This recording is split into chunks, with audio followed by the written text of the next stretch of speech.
哎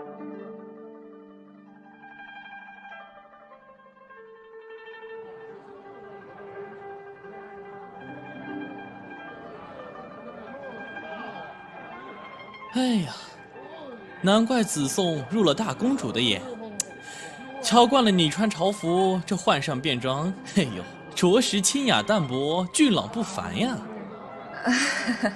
司驸马谬赞，谬赞啊！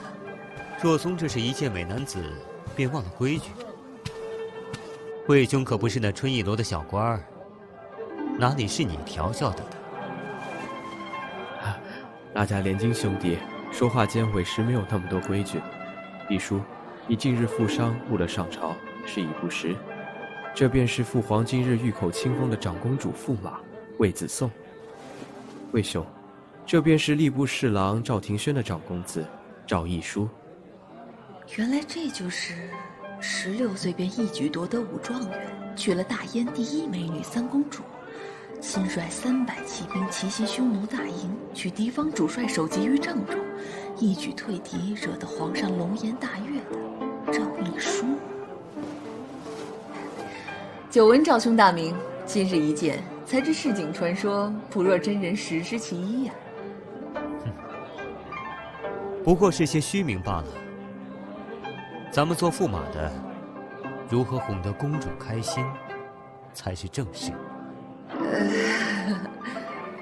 是啊，长公主深得父皇宠爱，魏兄当上这驸马，日后在朝堂上必能有一番作为啊。二驸马抬举了，抬举。且不说这荣华富贵，单论容貌，长公主也是极好的。哎呀，虽不若三公主那般艳若桃李，却高贵脱俗，气质不凡呐。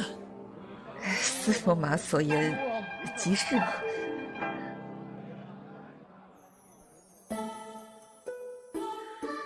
各位看官听到这里应该很明白了，我叫魏子颂，是个驸马，专职小白脸。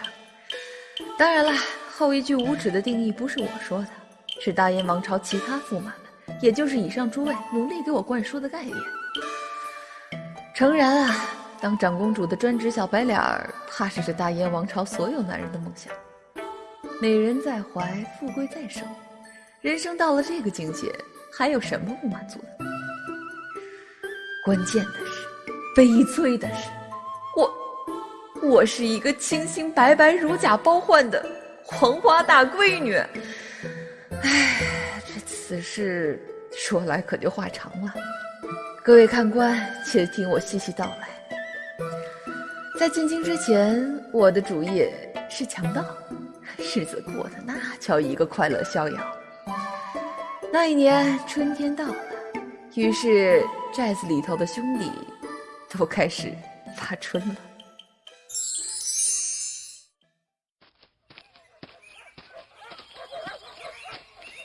大哥，去你房里，有好货色。不错啊，兄弟，我去瞅瞅，满意有赏啊！哈哈哈。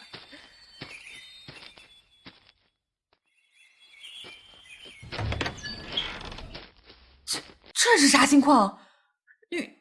女人，还是个活色生香的大美人儿？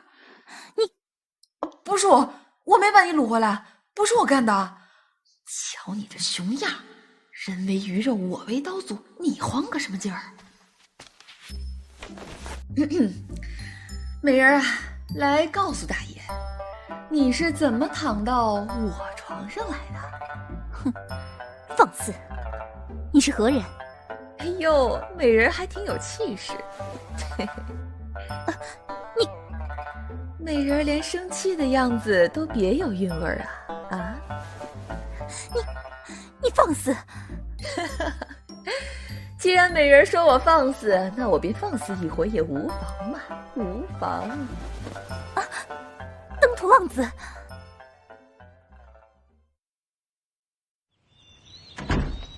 哎，老大，今儿个心情不错哈。那还用说，定是那小娘子伺候的称心如意。唉，听说子期给你找了个女子，我刚还纳闷呢，这大早上的，怎么就没见你人？瞧这眉目含春的模样，必定是……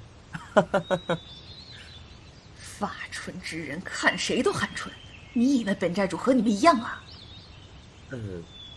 却也是。子宋，你莫不是个断袖吧？哎呀，不妙啊！你才是断袖，你全家都是断袖。哼，那便是了。既然你不是断袖，那今日与小娘子在房内单独待了许久，总不会是在谈心吧？我正要跟你谈论此事啊。我黑云寨自组寨以来，从未干过强抢良家妇女的勾当，如今强行把人留在寨内，恐怕不妥吧？的确不妥。哎，子期所言甚是啊，那便成亲吧。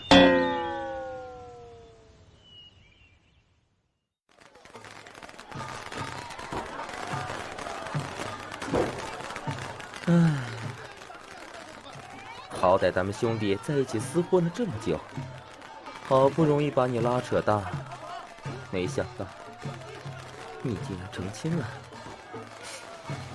兄弟，我惆怅得很，惆怅得很呐。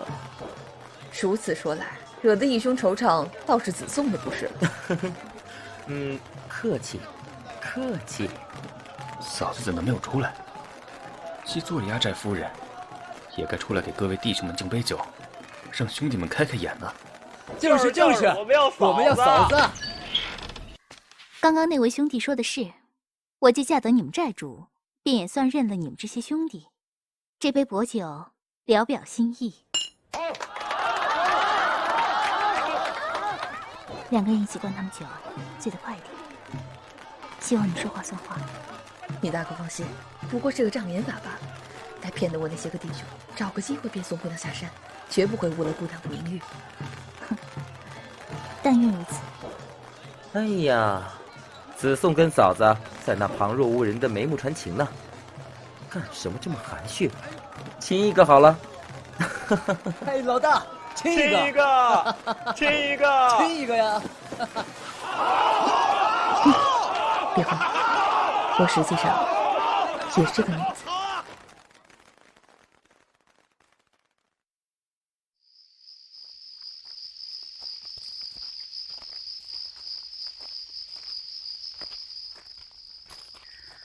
我的弟兄不懂事，这2日对姑娘多有得罪了，还请姑娘见谅。日后行路万万小心。就此别过。还要如何？还未请教姑娘闺名啊？我知道你的闺名就行了，子宋。后来我无数次的后悔过，如果我早知道她是大燕王朝皇上最钟爱的永烟长公主，我一定立马把她送下山，一定不会摸了她的手又摸脸，就算摸了，也会让她连本带利的摸回来，更不会同意什么劳什子的婚礼了。再往后没几日，我就收到我爹，也就是银州刺史魏天成的飞鸽传书，贵客至，速归。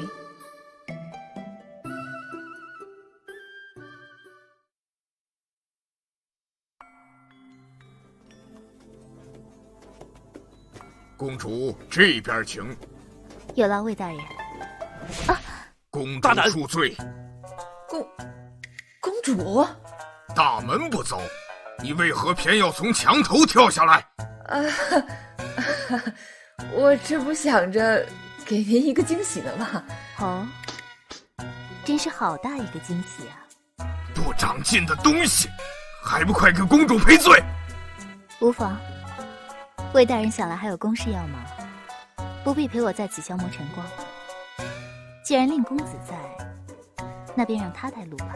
不，魏公子不愿？不，如此甚好，甚好。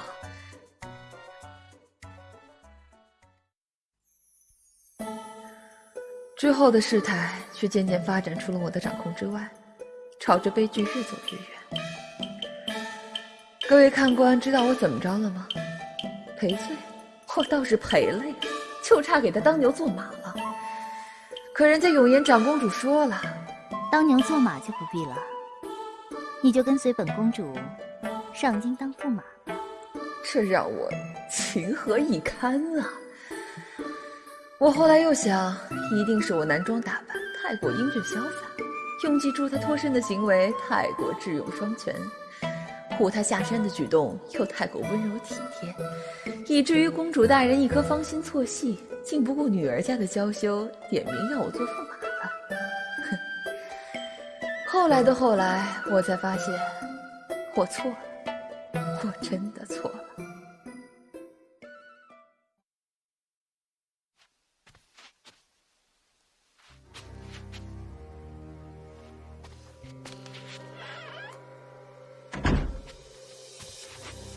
回尘密室查得如何了？人只道红颜祸水，须知这男子祸水起来，也是了不得。姐妹反目，又有何难？此话从何说起啊？话说当今万岁爷宠爱长公主是不假，可近年来随着公主年岁渐长，也有意在几个年龄相当的世家子弟中选一个与公主完婚。这其中，吏部侍郎赵廷轩的长公子赵义书最合皇上心。谁料赵义书竟毫无端倪地与殿前请求皇上赐婚。只不过他看上的是本朝第一美女的三公主。唉，问世间情为何物？直教兄弟戏强，姐妹反目啊！哪里又会姐妹反目了？我看那长公主是个高贵冷淡的性子，怎会把个男子放在眼里啊？哼！依我看，这赵义书也是个俗人。就长公主那相貌，那气度，我还就不信能被什么第一美人比下去。哦，那在子颂心里，我是个什么相貌，什么气度？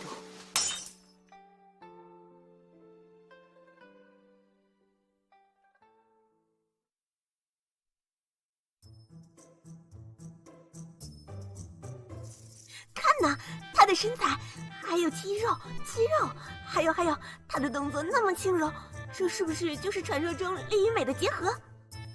花痴，有你这么打量男人的吗？也不知羞。我看这人多半脑子有问题，干出这种事来。嫉妒，你这是赤裸裸的嫉妒。啊，这不是公主身边的黑衣护卫吗？这是作甚啊？据说是做错了什么事儿，被公主罚在这里。公主的心思，你别猜呀。罚裸身绣花？正是。京城来的人行事就是不一般，如今虐心又虐身。啊，对了，少爷。老爷已经亲手收拾了您的包袱，安排了车马，后天一早就启程。随公主。我不去。魏公子不愿做驸马，我瞧着今日天气甚好，正适合绣花。绣花就绣花，是吗？魏公子，我们之前是不是见过？为何现今我看你越来越觉得面善呢？你抄家灭族，公主哪里的话？草民若是之前识得公主这般人中龙凤，又岂有忘怀的道理？若是公主体念草民面善，日后多提携着点儿，便是草民之福了。好说好说。